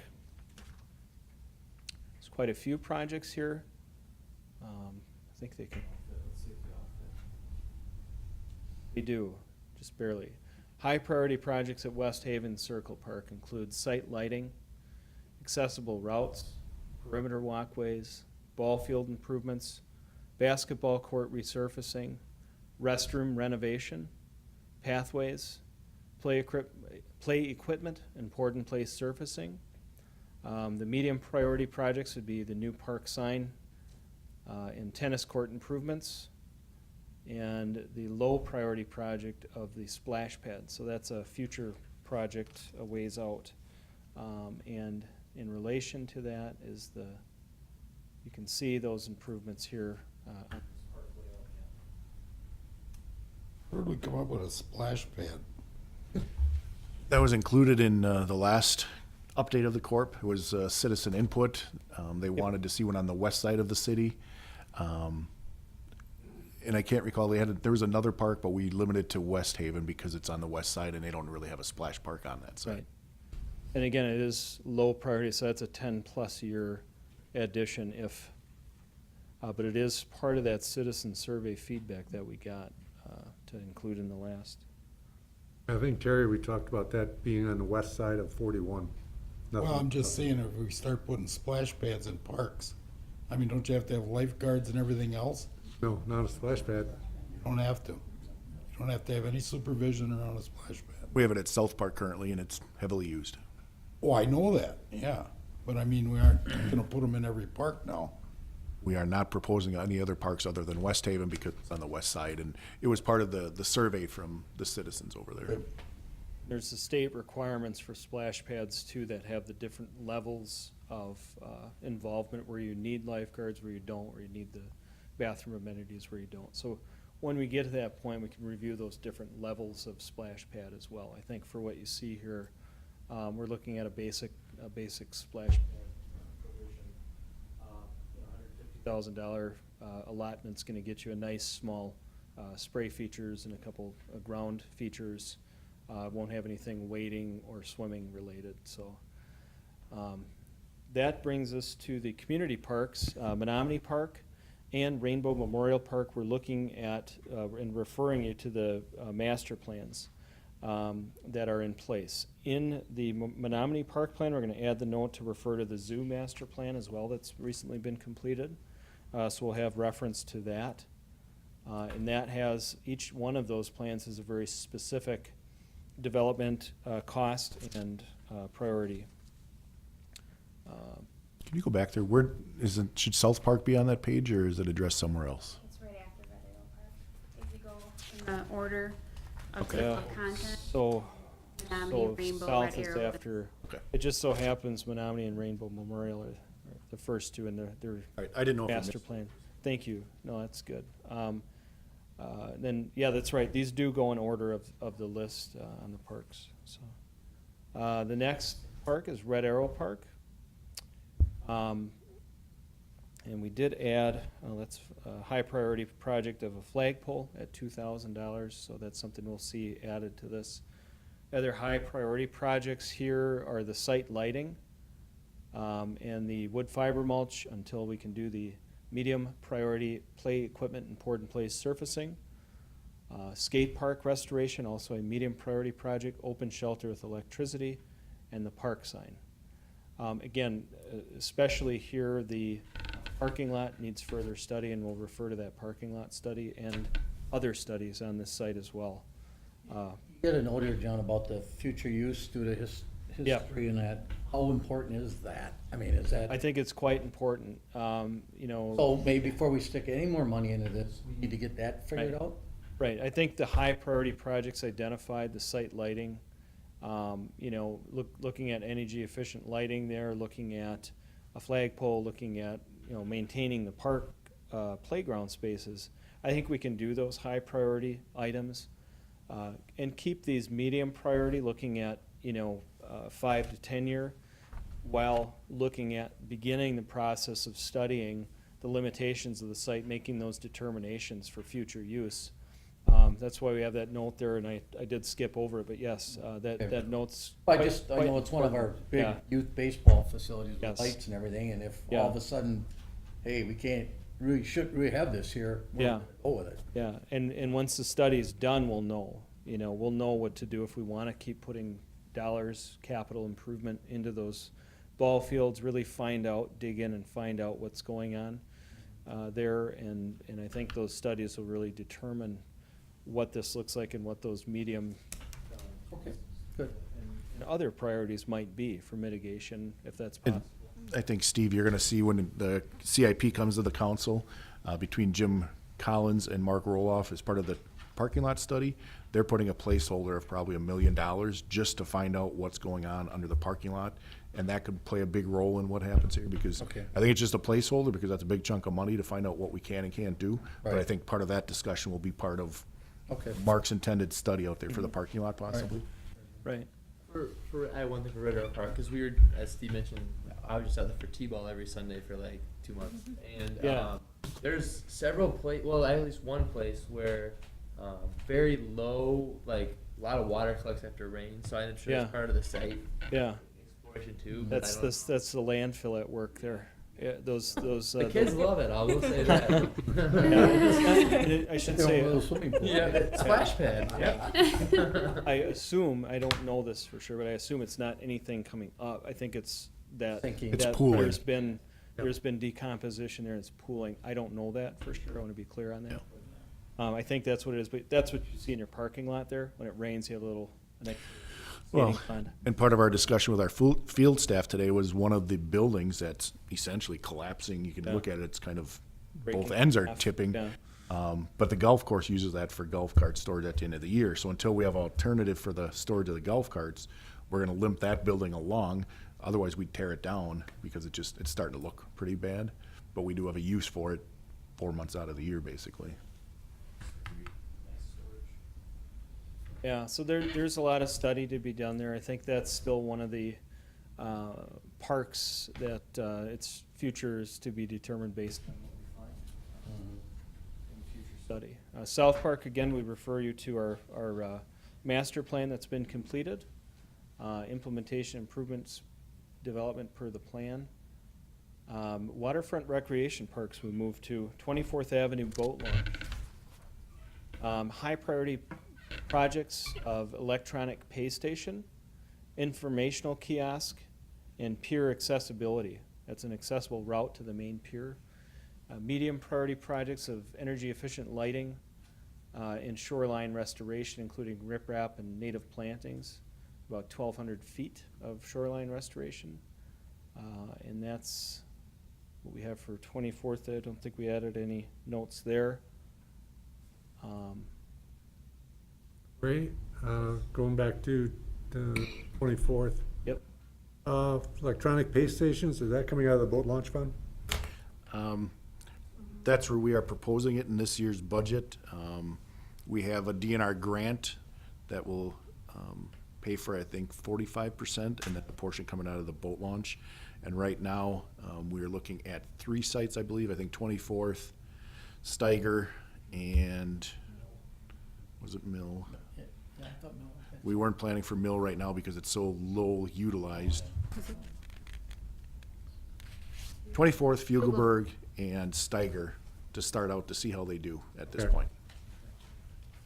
But to be 45% DNR and then, Portion out of, yes. And each one is, depending on how far we have to stretch the electrical connections and so forth, we're budgeting about $15,000 to $20,000 per site. Budget. Okay. Next is L. Bruyere. Is it Bruyere or Bruyere? I don't want to get a D in French here if it's, yeah. Memorial Garden, this is part of the Fox River Corridor Riverwalk development. Fox River Corridor plan is determining that. And I don't believe there are any capital funds to identify for the city parks in this project. does everybody know where that is? It's at the end of Main Street Bridge. At the Main Main Street, and Sixth. on- Southeast you're corner. going north. We used to right turn on to go down to the Pioneer. Right there, Tony's never been to that little corner. I know it was coming. Oh, yes. Mm-hmm. That brings us to Boat Works. We have a correction here. We're saying construction complete. We'll get some information from Ray and Chad on this to include in here. We don't have any, since it's new, we don't have any improvements to outline in this round. We might have a couple if you guys can think of any. Leads us to Bowen Street Fishing Dock. We have $40,000 as a high priority in dock improvements. This is going to composite decking that you see downtown, getting rid of the wood decking and putting the composite on. Carl Steiger Park.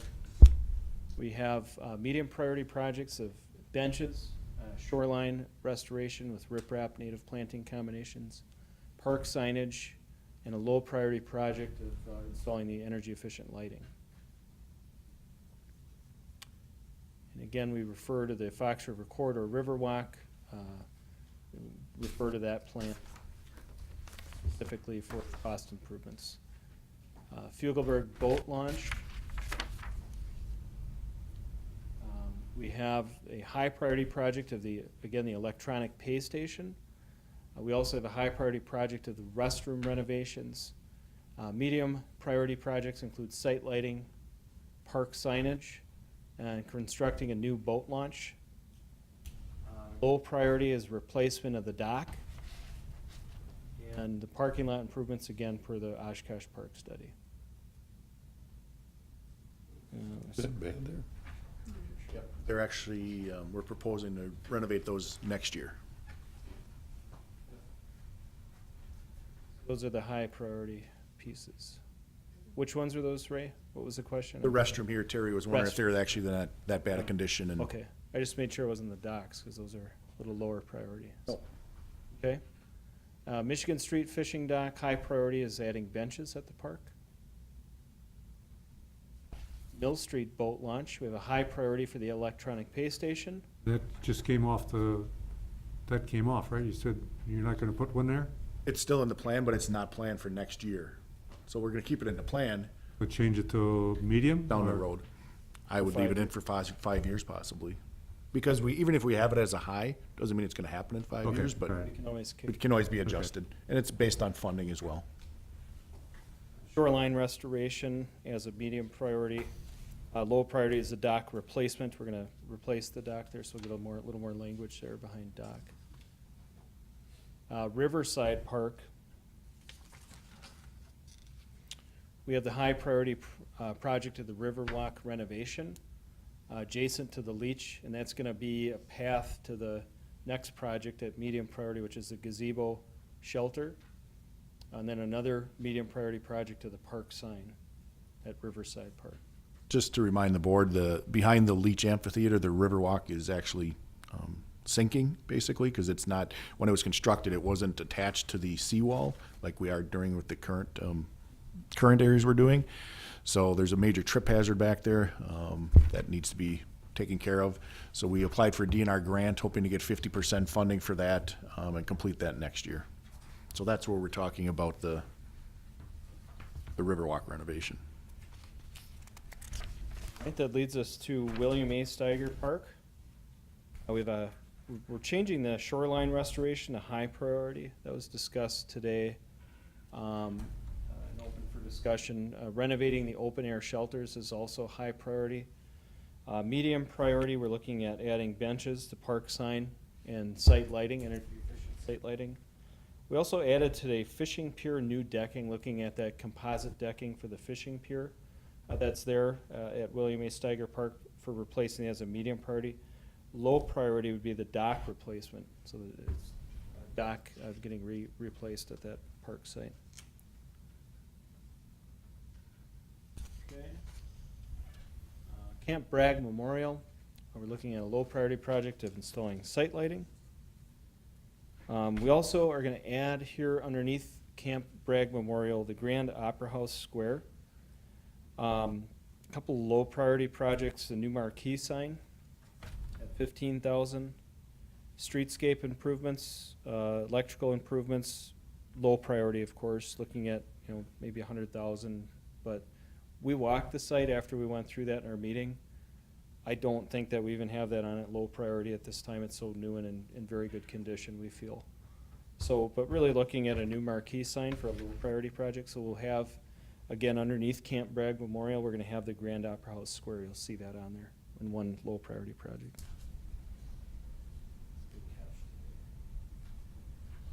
Hikers Monument, a couple of medium priority projects, energy efficient lighting and pathways throughout the park. Low priority, we're looking at refurbishing the monument when necessary. That's denoted as the Hicks Fund for that. Moving on to William G. Spanbauer Field. Just real quickly, Yeah. the Hicks Fund, when it's referenced in here, there's an endowment that was established for renovating and restoring many of the monuments and statues throughout the city. So when we have that work to do, Bill primarily works with the library director and the library board, have the authority to designate funds for that. So when there's those type of refurbishments that take place, the committee meets and talks about the funding for those, correct? That's correct. Okay. And these are the special use parks. We went from the waterfront, Camp Bragg, Grand Opera House, Hikers Monument, William G. Spanbauer Field. A few high priority projects include irrigation, restroom concession stand renovation, ball field improvements such as players benches, outfield fencing, backstop safety netting, and improved drainage as a high priority. Medium priority projects include energy efficient site lighting, park sign, batting cages, and landscaping at the park site. That's kind of in the outfield, the center field. We'll pull up a picture in a minute here of what that's going to be. for some landscaping in the outfield, center field area. Low priority, we're looking at getting a storage shed out there. And again, here's the view of those improvements where the storage shed is going to go, potentially. Oh, that's really a fast mouse. Sorry about that. Storage shed, batting cages in the future, stormwater improvements and irrigation systems throughout. This is the landscaping out in center field for kind of a backdrop. And then the improvements to the restroom. And that brings us to the natural resource areas. Latz Nature Park. This, we have some medium priority projects, park signing, park fencing, and an accessible path. Latz Nature Park. North High Conservancy Park, looking at a high priority project of maintenance to the trail. We're actually looking at going away from wood chips, looking at aggregate material. We'll have to confirm that with Ray. Right now it's wood chip paths. It's pretty high maintenance. It's frequent maintenance. We'd be looking at going to aggregate. We're going to get some pricing on that over to Ray. We'll look at making a change there. Trail marking as a future discussion. We don't have that prioritized yet, but we want to look at trail marking out there. Also, site lighting and park signage as medium priority projects. Okay. Sawyer Creek Park, master planning soon to begin, we hope. And that brings us to the end of our list. Is there somewhere in the document addresses to these? Because I don't know that everybody knows where everyone is. Yeah, we have in the book. A map, but does that, I mean, specific, like, wouldn't it just be easier to just say Congress Ave Top Lot and put the address next to it? Oh, it is in there. It is. Ones that have addresses assigned, if there's buildings or structures. Right. Yes, there's some that we might not have, but we could put intersecting roads. That's earlier. In the inventory and analysis section. Oh, okay. We have the outdoor recreation facilities inventory, and we go through by mini park, Congress Avenue Tot Lot. So then we have that location, 1410 Beach Street. Okay. So we can refer back to that. But yeah, that's something you don't have right in front of you, but it's in our park inventory and analysis in the beginning of the book. But yes, that's Born and raised here, I don't know where every park is, sorry. Some were built after I was a tot. Yeah. Anything else in relation to the outlines that we have here tonight? Otherwise, get them to Ray or Chad or Stacy. Sorry. Get them to Stacy. That's what I meant. Stacy and Rebecca have been getting very well equipped. Yes. Thank you both. We know who to get them to. Yeah. Yeah, that's right. Otherwise, thank you very much. And progress from here, we discussed that a little bit today. Yep, what we are doing, we have the citizen survey that we completed today, should be going out tomorrow. What we'll do is get that on the city website. We're going to have a press release sent out. We're going to send it out to the neighborhood associations. Whatever we can do to send it out, we'll send it out to you. If you can disperse it to anybody that's in your email list, we'll do the same. Social media, we'll have Ann putting it out on all our social media sites. Last time when we did this survey, I think we had just about 900 completed surveys, if I recall, and we felt that was a pretty good response. So we're going to hopefully shoot for getting a better response than that. I think with the neighborhood associations, we're going to see a bigger number come in just because they can help disperse it as well. I think with the frequency and amount of master planning that's been going on in the city too, I think there's more interest. So a lot more exposure to these plans. So the survey will be hopefully hitting the online tomorrow. And what we intend to do at the September 11th meeting, because I don't see a lot of things coming for the agenda, what we would propose is to have that as a public input meeting to invite citizens. We'll do press releases, get it out saying, come in and tell us what you want to see in your parks. Again, we'll reach out to the neighborhood associations, invite them to come in. Again, just getting more public input, the user groups that we typically deal with. You'll see in this document we aren't focusing quite as much on the user groups because if you recall, about a year ago, the Convention Visitors Bureau Board did their own study of the user groups. So we'll be referencing a lot of that information in this study as well, but we will invite them in to give input as well. So we didn't feel we wanted to duplicate what was done within a year, so. No. So that's what we were planning. What our thought was, we'd have just kind of an open house forum, starting at 6 o'clock in September 11th, maybe go for an hour and a half, have John and Rebecca do a brief presentation where we are, and then just let it be free-flowing from the general public getting here. So even though it won't be a working meeting for us, it'd be good to make sure everybody's here to listen to that. From there, we'll start finalizing the plan, and hopefully, like you said, November, I feel pretty comfortable with bringing it forward. So. Final documents to council. Yep. Very good. With your recommendation, of course. Thank you very much. Good evening. All right, Mary Jo restroom shelter project. Yep. I just wanted to give you an update on this project. We had our consultant, AECom, and city staff met with the DNR after the wetland study was done out at the golf course in Mary Jewel. If you recall, where the restroom facility was slated to go, there were some wetland soils. In meeting with the DNR, we have to apply for a Chapter 30 permit, which has been applied for. They don't see it as a big issue to build a portion of the facility into some of those wetlands because it's typical soils of a wetland, not really a major wetland. And talking to the consultant today, our hope is that by the September 11th meeting, we'll be able to stake out the footprint of the building, because I know Bill has been asking what's going on out there. Are those the stakes for the building? They are not. So once we get those staked, what we'll do is send out an email to the board so you can go out there, take a look at it. We'll make sure and tell you if they're red stakes or orange stakes, whatever they are, in case there's multiple ones out there. But our intent is by the next meeting, we'll be able to come back and you can let us know your thoughts on the location of that as well. So that's where we're How at. close are you on the design? What one you picked out, or are we gonna be picking it out? Picked out the building? Building itself, what it's gonna look like? You showed us some. I can, they're saying 60% plans are coming to the city this week. I don't expect that the building is gonna change much from what we have been looking at. Okay. In the location and orientation might a little bit, but as far as what we are gonna be saying, we want it to look like our existing park shelters we've been installing, and the document that you saw, if we have an update, I'll definitely bring it, but I don't see it changing much from what we proposed. And thought we went we through- did go to we went metal through that. roof, didn't we? Metal roof, Yeah, yes. metal roof, we went through that line, Yeah. Yep. So we will send you an email as soon as it's staked.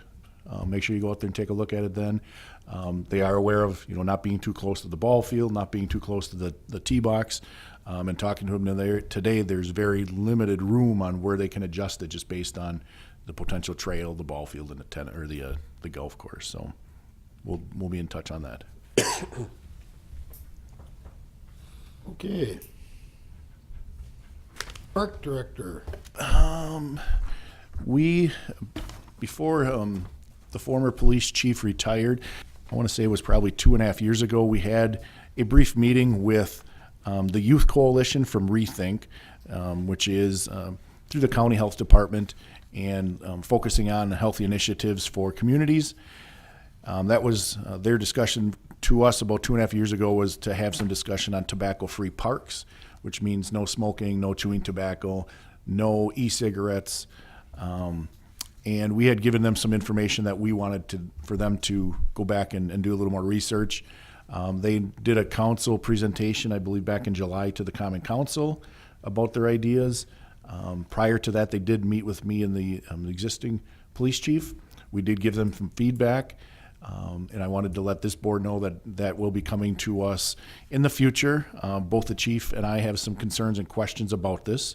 We've asked them to do a little more research. There's some communities across the state that do have tobacco-free park ordinances, but they vary from what they restrict. And if it's in the entire park or strictly park shelters or athletic fields, the initial proposal from this group was that the entire parks would be tobacco-free.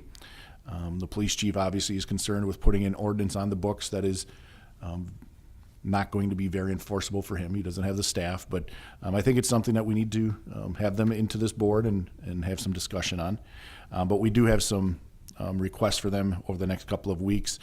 And I told the group that we would meet internally with them again probably mid-September and get some of our questions answered internally, and then possibly in October or November bring the group here to make a presentation for this board. So if you hear anything, that's what's going on. If you hear of other communities that you run through that have tobacco-free parks, let us know and we can do some checking on their ordinances as well. So that will be coming forward. The last month has been spent working on budget. Our department budgets were due to the city manager and finance director last Friday. So those have been completed. Staff has been working on evaluations because all of our performance evaluations were due at the end of July. So we are finalizing those. Just to let you know, at this point, for our operating budget, the direction we are given was that we were to look at a 0% increase aside from personnel costs, utilities, and fuel. So it was a budget season for us to really cut back on things that we would like to see done in our divisions, keeping a list of things that we might not be able to do. But the one thing we talked about internally, and you've heard it from our staff all the way through, is we really need to take a look at our wage scales for our seasonal staff. It's been probably the biggest challenge in a long time, and everybody throughout the state is hearing that. We are one of the bigger seasonal staff hiring departments in the city, so it's really affected us. So that's one thing we're really looking at. But we were requested to keep our increases at 0%. So we did that. Jenny and Chad both had some last minute commitments, so they asked me to do their reports. If you want, I can do them now, or you want to jump to Bill? All right, so Jenny's report. For the Leech, the Tuesday night concerts have been a great success this year. She added family entertainment before the concerts, food truck and beverage carts. Numbers have ranged anywhere from 600 to over 1,000 people a week. And to Jenny and Ann and everybody's credit, up until this year, we are saying if we ever hit 500, we would be ecstatic. If we don't hit 500 now, I think staff is looking at it saying it's been a slow night, which has been really good. I think they're feeling very good about where we're at. Verva Credit Union is this major sponsor for that event, and going into our last year, their sponsorship, I think they're very pleased with it, and we'll be hoping that they'll help us provide the concerts in the future as well. The last concert will be tomorrow night. The band is Crashmates. They're a rock and roll band. Gates open at 5:30. Family entertainment prior will be the Oshkosh Jets Cheer from 6 to 7, and then the band takes the stage at 7. Movie nights, Jenny's been doing about one movie night a month at the Leech. Again, we're seeing good numbers for those.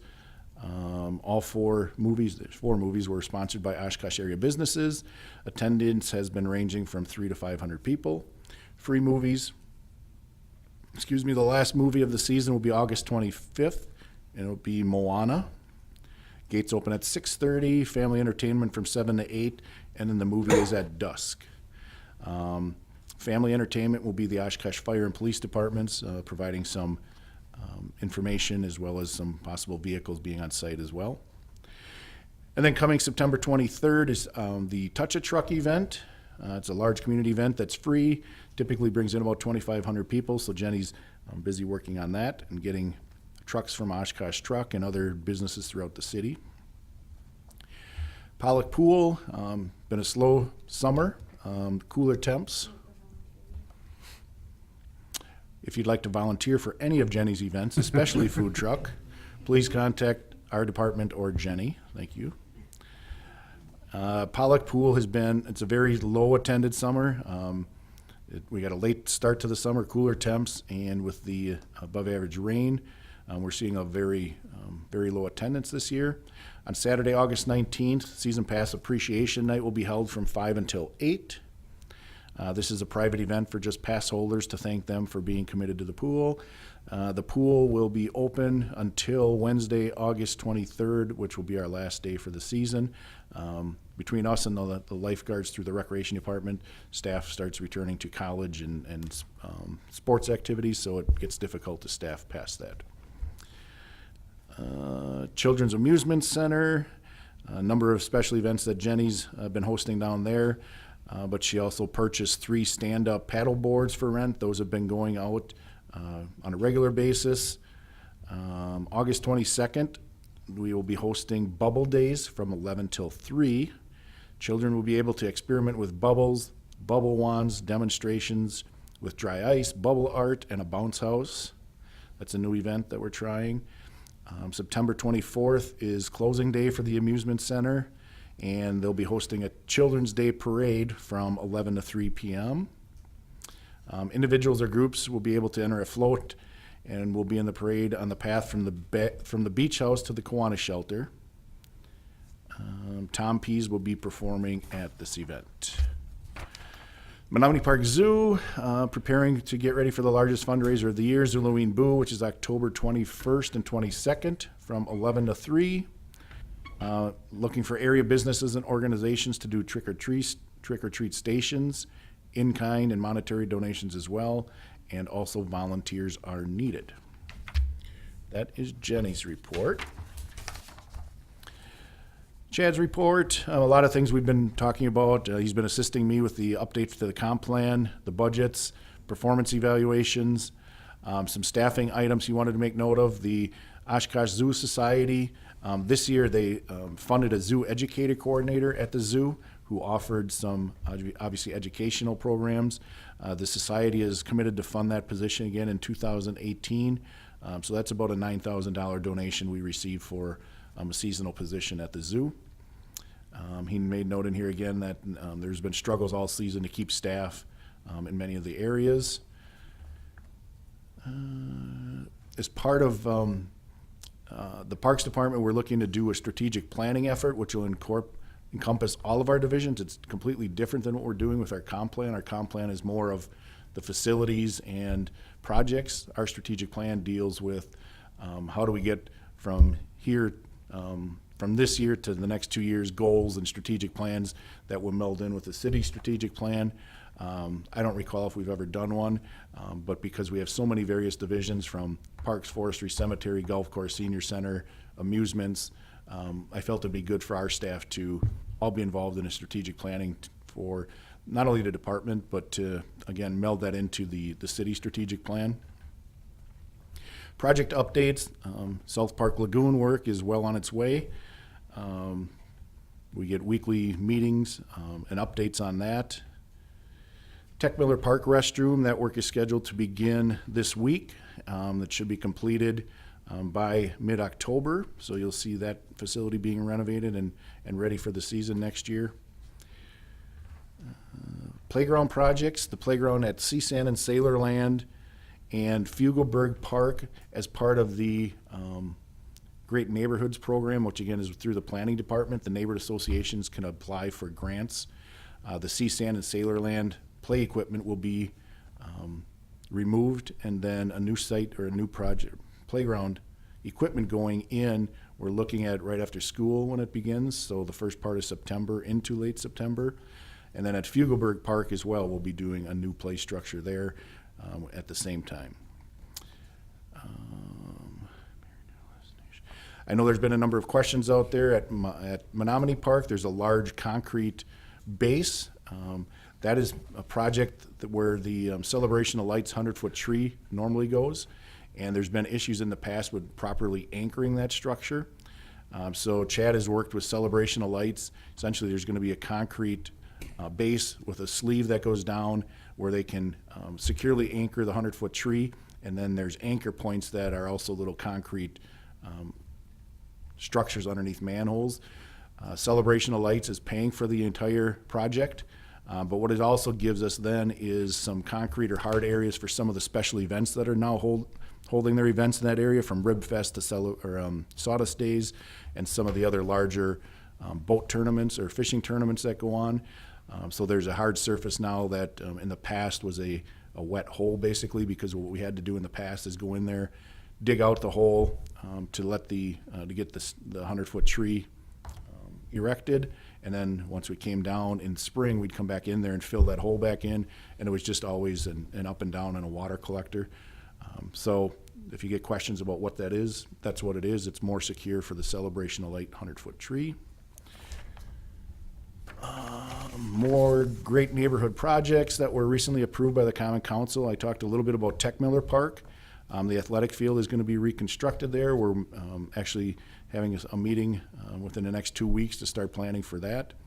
Stevens Park, there's a couple site improvements. There's going to be concrete added under the existing open air shelter that's out there. and then some signage. There's been an issue with cars driving the vehicles through the park, so we're going to put up some signage and possibly some bollards that would discourage people from driving in there. And then Sawyer Creek Roosh Park, there's a master plan that was approved for that park, and that's out by Traeger School.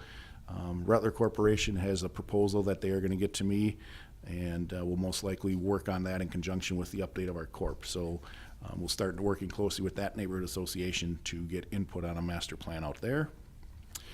Last and final, number of vandalism issues that we've been seeing. At the Boatworks restroom facility, one of the toilets in the men's facility, we think was possibly like an M80, but somebody blew up the toilet in there, so we are working to get a new toilet repaired. Unfortunately, even though we have cameras there, we were not able to see or hear anything that might have implicated anybody. Under the Wisconsin Street Bridge, there's been some painting and tagging. The Riverwalk along Marion Road, there's been some tagging. And down at the Leach, we've had a couple of instances where people are trying to kick in the door, the vent door, into the box office. And then up on the hill by the gazebo, we had built a trellis or an arbor for weddings, and that was partially damaged. We do have some individuals caught on camera. We're working with the police to try to identify them. But in the meantime, what we've decided to do is to lock the gates to the facility for a period of time to keep some people out of there and cut down on the vandalism. So I am done. Pick a fork in them. Bill, a nice short presentation. I'll try to be as brief as I can. Thank you. We've been busy as well with forestry and cemetery operations. It's, the rainfall, it's been pretty challenging to keep up after everything, but we have completed a landscape rehab at the convention center on the North Main Street and CP sides. If you get a chance, get down there and look at that. It was, it needed some updating. A lot of larger trees are kind of growing into the building and that sort of thing. So we've got some new plants in there. This evening, during this meeting, we're actually having our last Taking Root public education program. It's happening, with through a DNR grant that we received. So we've completed all the tree planting work earlier this spring, and 4 programs to educate citizens about tree care and that sort of thing. So. We've completed a portion of the cemetery road replacement already. We've got a little bit more to do down around the shop that we're going to have to do a little bit of excavation work yet, but we're hoping to get that all wrapped up here fairly soon. The forestry crew has been working on tree pruning, removals, emerald ash borer, preventative treatments. So we've been really hopping because all the trees are really growing out a lot here this summer, so we've been chasing a lot of issues here. One kind of exciting thing that's in progress is we've been working with American Transmission Company, who has partnered with the Bucks on a program called Trees for Threes. So every time the Bucks get a 3-point shot, a tree is donated, and through ATC, they contacted us, and we're interested in working with the D-League complex area. And so they're going to offer us some trees for the community. So what we're envisioning is around that general vicinity in some of the neighborhoods, we haven't planted all those areas up yet. So we're hoping to move some trees, kind of into that area. So, root for the Bucks, and hopefully we'll see lots of 3-pointers come our way, and that means trees for the city of Oshkosh. So it's kind of a cool program. So we're pretty excited about that. In addition to the great neighborhoods projects that were approved that Ray mentioned earlier, we did receive also $25,000 for tree planting in the neighborhood association areas. So we'll be working with planning on determining where those are going to go. So that's pretty cool. And then we also received some funding to do some buckthorn removal at the Sawyer Creek area, which needs quite a bit of attention. We've cleared invasive species from that property about 12 years ago. There's still a fair amount of buckthorn there, so we're going to get in there and try to remove a lot of that plant material and hopefully get some of that invasive species controlled in there. So that's all I've got. Is that what you cut out at the golf course too? on the lakeside, the north side, some buckthorn? Probably, I don't know I exactly. just thought how it's maybe open going. up so we could see the lily pads better. I'm not familiar with that project, but. Okay. Yeah, some of Scott's staff was doing it. Okay, yeah, it's an ongoing issue Oh, with a lot of our properties, North High, we've been working on for a number of years. All right, thank you. Next meeting, September 11th. 1 minute, please. I forgot in my report, I forgot the golf course. We did have the city tournament yesterday. Over 140 golfers, which is very awesome for a municipal golf course. Young man by the name of Nick Bauer, I believe it is. He's a college student. Ended up winning the tournament, so congratulations to him, and thanks to all the golfers for being out there. It was a nice weekend, and Trace and his staff did a good job, and Scott with the ground, so I wanted to make sure and mention that. Okay. Need a motion to adjourn? Yep. You got it. Second. Favor say aye. All right. Okay. Thank you.